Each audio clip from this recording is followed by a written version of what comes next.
बच्चों, good morning. मैं आपकी रमा मैम। आज आपके लिए मैं लेकर आई हूँ क्लास 10th का चैप्टर 6 ट्रायंगल्स। देखिए, चैप्टर 6 ट्रायंगल्स पढ़ने से पहले आपको ये पता होना चाहिए कि क्लास 9th में हमने जो कॉन्करेंस ऑफ ट्रायंगल्स पढ़ा था उसका नॉलेज आपको होना चाहिए।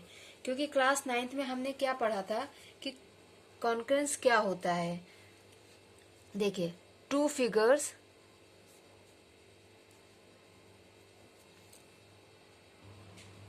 are said to be concurrent if they have the same shape and the same size। मैंने कॉन्करेंट ऑफ ट्राइंगल्स के एक वीडियो भी बनाया हुआ है जिसका लिंक मैं इस वीडियो के डिस्क्रिप्शन बॉक्स में आपके साथ शेयर करूंगी। अगर आपने क्लास 9th में उस चीज़ को नहीं पढ़ा है तो आप उस वीडियो को देख के समझ सकते हैं। और यहाँ पे मैं थोड़ा सा आपको इंट्रोडक्शन दे देती हूँ कि दो फिगर्स को हम कॉन्करेंट तब कहते हैं जब उनका शेप और साइज दोनों सेम हो।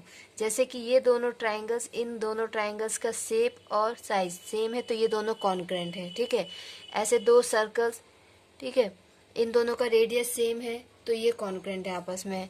दो स्क्वायर, हमने यहाँ पे ट्राइंगल्स लिखा लेकिन हम शेप्स की बात भी कर सकते हैं। तो दो स्क्वायर जिनकी साइड सेम है तो वो आपस में कॉन्करेंट हो सकते हैं। तो कॉन्करेंट फिगर्स के लिए ये बहुत ज़रूरी है कि उनका शेप और साइज दोनों सेम होना चाहिए।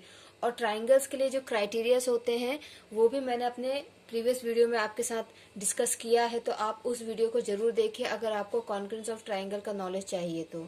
ठीक है, तो ये तो हो गया कॉन्करेंट फिगर का। अब हम चैप्टर 6 जो क्लास 10th में, उसमें हम पढ़ेंगे सिमिलर फिगर्स के बारे में, सिमिलैरिटी ऑफ ट्राइंगल्स के बारे में। तो कॉन्करेंट और सिमिलर में क्या अंतर होता है ये मैं आपको बाद में बताऊंगी।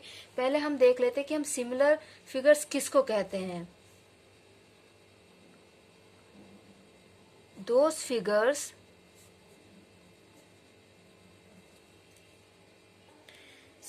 those figures having the same shape but not necessarily the same size are called similar figures। Means ऐसे दो शेप्स जिसका शेप तो सेम होता है लेकिन ये जरूरी बिल्कुल भी नहीं है कि उनका साइज भी सेम हो, उनको हम कहेंगे सिमिलर फिगर्स। जैसे यहाँ पे देखिए, इन दोनों का शेप सेम है, साइज भी सेम है तो ये कॉन्करेंट है, लेकिन हम इनको सिमिलर भी कह सकते हैं। ठीक है, सेम, ये दोनों, इनका दोनों का रेडियस सेम है तो शेप सेम है। शेप क्या है? सर्कल। और साइज भी दोनों का सेम है तो इनको हम कॉन्करेंट और सिमिलर दोनों कह सकते हैं, सेम इसके साथ भी। लेकिन अगर कोई ट्राइंगल इतना बड़ा है और दूसरा ट्राइंगल इतना बड़ा है, ठीक है, ये भी इक्विलेटरल ट्राइंगल है, ये भी इक्विलेटरल ट्राइंगल है, लेकिन ये छोटा है, ये बड़ा है, तो इसको हम कॉन्करेंट नहीं कह सकते, ये कॉन्करेंट नहीं होंगे। क्योंकि कॉन्करेंट के लिए क्या होता है कि शेप के साथ साथ साइज भी सेम होना चाहिए। लेकिन सिमिलर में उन्होंने क्या बोला है कि शेप सेम हो। ठीक है, शेप सेम हो तो ये भी ट्राइंगल इक्विलेटरल, ये भी इक्विलेटरल ट्राइंगल है, तो शेप तो सेम है लेकिन एक का साइज छोटा है, एक का साइज बड़ा है। तो उन्होंने लिखा है not necessarily the same size, लेकिन साइज सेम हो ये जरूरी नहीं है, ये बिल्कुल भी जरूरी नहीं है। तो हम इनको सिमिलर कह सकते हैं, ये सिमिलर हैं। ठीक है, तो जो कॉन्करेंट फिगर्स होते हैं वो सिमिलर होते हैं, जो कॉन्करेंट फिगर्स होते हैं वो सिमिलर होते हैं, क्योंकि ये देखिए सारे कॉन्करेंट है तो ये सिमिलर भी है। लेकिन जो सिमिलर होते हैं वो जरूरी नहीं है कि वो कॉन्करेंट भी हों, वो हो सकते हैं but it's not necessary, but वो जरूरी नहीं है। क्योंकि ये सारे के सारे कॉन्करेंट है तो ये सिमिलर भी है, बट ये सिमिलर है तो ये कॉन्करेंट तो नहीं है, ये दोनों कॉन्करेंट तो नहीं है। तो कॉन्करेंट फिगर सिमिलर होते हैं लेकिन सिमिलर फिगर कॉन्करेंट हो ऐसा जरूरी नहीं है। ठीक है, अगर हम यहाँ पे एक दूसरा एग्जाम्पल लें, ठीक है, रेक्टेंगल का हम एग्जाम्पल लेते हैं। इस रेक्टेंगल के और इस रेक्टेंगल का साइज और शेप दोनों सेम है। ठीक है, साइज और शेप दोनों सेम है तो इसको हम सिमिलर बोलेंगे कि हाँ ये सिमिलर है। लेकिन सिमिलर के साथ साथ ये कॉन्करेंट भी है क्योंकि इनका शेप और साइज सेम है। तो अब यहाँ से आपको क्लियर हो गया होगा कि सिमिलर कॉन्करेंट हो सकता है, ठीक है, और कॉन्करेंट तो सिमिलर होते ही हैं। क्लियर? ओके, देखिए इसलिए ये स्टेटमेंट है all concurrent figures are similar, सारे कॉन्करेंट फिगर्स सिमिलर होते हैं, but the similar figures need not to be concurrent, लेकिन सिमिलर फिगर्स का जरूरी नहीं है कि वो कॉन्करेंट हों। ओके, अब सिमिलर फिगर्स के लिए क्या कंडीशन जरूरी होना चाहिए उस पर हम डिस्कस कर लेते हैं। सिमिलर फिगर में एक चीज ये जरूरी होना चाहिए कि उनका शेप जो है वो सेम होना चाहिए। मतलब अगर हम स्पेयर्स की बात करें तो जितने भी स्पेयर्स होते हैं, टेनिस की बॉल हो, क्रिकेट की बॉल हो, या फिर जो हम बच्चों के लिए टॉयज वाली बॉल लाते हैं वो, फुटबॉल, या आपका बेसन का लड्डू हो, ये सारे के सारे क्या है, स्पेयर्स के एग्जाम्पल हैं। ठीक है, इन सब का शेप क्या है, स्पेयर्स, लेकिन साइज क्या है, छोटा बड़ा है। तो ये सब सिमिलर फिगर्स हैं। ठीक है, ये सब क्या है, सिमिलर फिगर्स हैं। हम अपनी बुक की बात करें, रेक्टेंगल शेप में होता है, खेत जो होता है वो रेक्टेंगल शेप में होता है। ठीक है, तो और टिफिन, आपका टिफिन बॉक्स, उसका टॉप व्यू देखे तो रेक्टेंगल शेप में होता है। ठीक, तो क्या होता है कि ये सब छोटे बड़े होते हैं, लेकिन है सब क्या, रेक्टेंगल। तो ये सब सिमिलर फिगर्स हैं।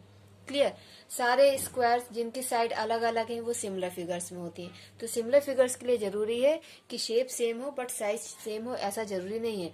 तो वो दो कंडीशन, हम इसमें बार बार बोल रहे हैं कि साइज सेम नहीं हो, बट कुछ तो कंडीशन होगी, कुछ तो ऐसा होगा जिससे हमको पता चलेगा कि हाँ ये सिमिलर फिगर्स हैं। तो उसके बारे में हम डिस्कस करते हैं। तो देखिए, two polygons of the same number of sides are said to be similar to each other. Two polygons of the same number of sides are said to be similar to each other if दो polygons word इसलिए use किया क्योंकि यहाँ पे वो triangle, square, trapezium, hexagon, pentagon सब की बात कर रहे हैं। ठीक है, किसी भी कोई भी फिगर हो सकता है वो। तो दो पॉलीगन्स को हम सिमिलर फिगर्स एक दूसरे का इस तब कह सकते हैं जब their corresponding angles are equal, उनके करस्पॉन्डिंग एंगल्स अगर इक्वल होंगे तब। Second condition, the lengths of their corresponding sides are proportional, उनकी जो करस्पॉन्डिंग साइड्स होंगी उनकी लेंथ अगर प्रोपोर्शनल होंगी तो। अगर ये दोनों कंडीशन अप्लाई होती हैं उन दोनों फिगर्स पर तो हम कहेंगे कि वो सिमिलर है। हम कुछ एग्जाम्पल ले लेते हैं और फिर आपको समझाते हैं। ओके, तो यहाँ पे मैंने दो एग्जाम्पल आपके लिए लिए हैं। तो इस एग्जाम्पल में देखिए, ये एक स्क्वायर है, दूसरा स्क्वायर ये है। इस स्क्वायर की साइड 2 सेंटीमीटर है, इस स्क्वायर की साइड 3 सेंटीमीटर है। और हम सब जानते हैं कि स्क्वायर के ये एंगल्स जो होते हैं ये 90 डिग्री होते हैं। ठीक है, तो ये 90 डिग्री हैं।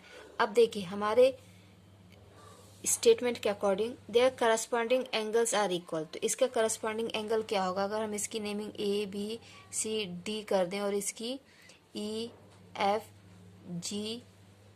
तो देखिए एंगल A आपका 90 है तो एंगल E भी 90 डिग्री है, एंगल B 90 है तो ये भी 90 डिग्री है, एंगल C 90 है तो ये 90 डिग्री है, और ये 90 डिग्री तो ये भी 90 डिग्री। मतलब करस्पॉन्डिंग एंगल्स तो इनके इक्वल हो गए।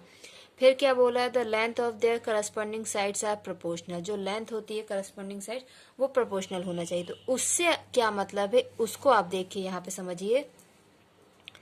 AB अपॉन EF होगा, AB अपॉन EF। ठीक है, AB अपॉन EF। BC का corresponding FG equal to BC upon FG। DC का corresponding HG, DC upon HG। And AD का करस्पॉन्डिंग होगा EH। तो देखिए, आपका AB 2 सेंटीमीटर है, BC भी 2 सेंटीमीटर, DC भी 2 सेंटीमीटर, AD भी 2 सेंटीमीटर है, EF 3, FG 3, HG 3, EH 3, सब 3 है। इसका मतलब क्या हुआ कि इन सब का रेशियो जो है ये सेम है। ठीक है, ये प्रोपोर्शनल हो गए क्योंकि सभी का रेशियो सेम है। तो वो यही कहना चाहते हैं कि length of their corresponding sides are proportional. ठीक है, मतलब ये एक दूसरे के प्रोपोर्शनल होनी चाहिए, या इन शॉर्ट ये कह सकते हैं कि उनका रेशियो सेम होना चाहिए। ठीक है, ठीक है, उनका रेशियो सेम होना चाहिए। इस प्रोपोर्शनल को हम रिप्लेस कर सकते हैं कि उनका रेशियो सेम होना चाहिए। तो यहाँ पे इन सब का रेशियो क्या है, सेम। तो ये दो कंडीशन अगर किसी भी दो फिगर में अप्लाई होती है तो हम उनको कहते हैं कि सिमिलर फिगर हैं। सिमिलरली ये दो इक्विलेटरल ट्राइंगल है, तो ये तीनों ट्राइंगल्स क्या होंगे, 60-60 डिग्री के होंगे। ओके, ठीक है, तो ट्राइंगल्स, करस्पॉन्डिंग ट्राइंगल्स तो इक्वल हो गए। इसके बाद जो साइड्स हैं, इसकी साइड 1.5 है और इसकी 3 है, ये भी 1.5, ये भी 1.5, ये भी, ये 3, ये 3, ये 3। तो अगर हम इनका रेशियो निकालें, पहले हम इन ट्राइंगल्स की नेमिंग करते हैं, ABC, DEF।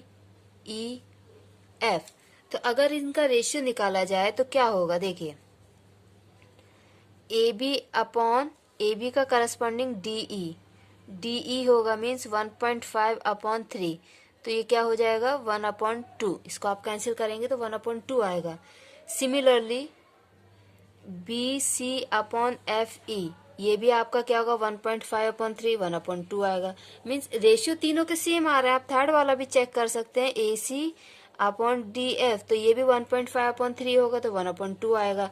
तो इसके भी क्या है, करस्पॉन्डिंग एंगल्स और करस्पॉन्डिंग साइड्स, इनका रेशियो सेम है, तो ये दोनों भी सिमिलर है। तो इस तरीके से दो कंडीशन अगर होती हैं तो हम उन दोनों फिगर्स को सिमिलर कह सकते हैं। ओके, होते हैं वो सिमिलर। ओके, तो अब देखिए हमको स्पेशली यहाँ पे ट्रायंगल्स के बारे में पढ़ना है, तो हम देख लेते हैं कि क्या कंडीशंस होती हैं दो ट्रायंगल्स को सिमिलर होने के लिए। Two triangles are similar if, ये सेम वही कंडीशंस है जो अभी हमने पहले पढ़ी थी। Their corresponding angles are equal, उनके करस्पॉन्डिंग एंगल्स इक्वल होना चाहिए। Their corresponding sides in the same ratio और प्रोपोर्शन, उनकी जो करस्पॉन्डिंग साइड्स होती है वो सेम रेशियो या प्रोपोर्शन में होनी चाहिए। तो वही सेम कंडीशंस हैं जो ट्रायंगल्स पे भी अप्लाई होंगी। अब जैसे कॉन्करेंट फिगर्स को प्रूफ करने के लिए हमारे पास कुछ क्राइटेरियाज होते हैं, जैसे SSS, side side side, angle side angle, angle angle side, RHS, right angle hypotenuse and one side. तो इसी तरीके से कुछ क्राइटेरिया सिमिलर फिगर्स के लिए भी होते हैं। उन क्राइटेरियाज को मैं अपने नेक्स्ट वीडियो में कवर करूंगी, और ये आपको अच्छे से समझ में आए इसलिए आप ये वीडियो देखिए। इससे पहले जो मैंने वीडियो बनाया है उसको भी देखिए, कॉन्करेंट फिगर्स का। अगर आपको लाइंस एंड एंगल्स का भी बेसिक नॉलेज चाहिए तो मैंने एक वीडियो और बनाया है जिसमें मैंने क्लास 6 से लेके 8th तक के टॉपिक्स को कवर किया है, आप उसको भी देख सकते हैं। इसलिए आप मेरा चैनल सब्सक्राइब कीजिए, और आपको कोई भी डाउट अगर होता है तो आप मुझे कमेंट सेक्शन में कमेंट करके बताइए। थैंक यू बच्चों, अपना ख्याल रखिए और प्रैक्टिस करते रहिए। Bye bye.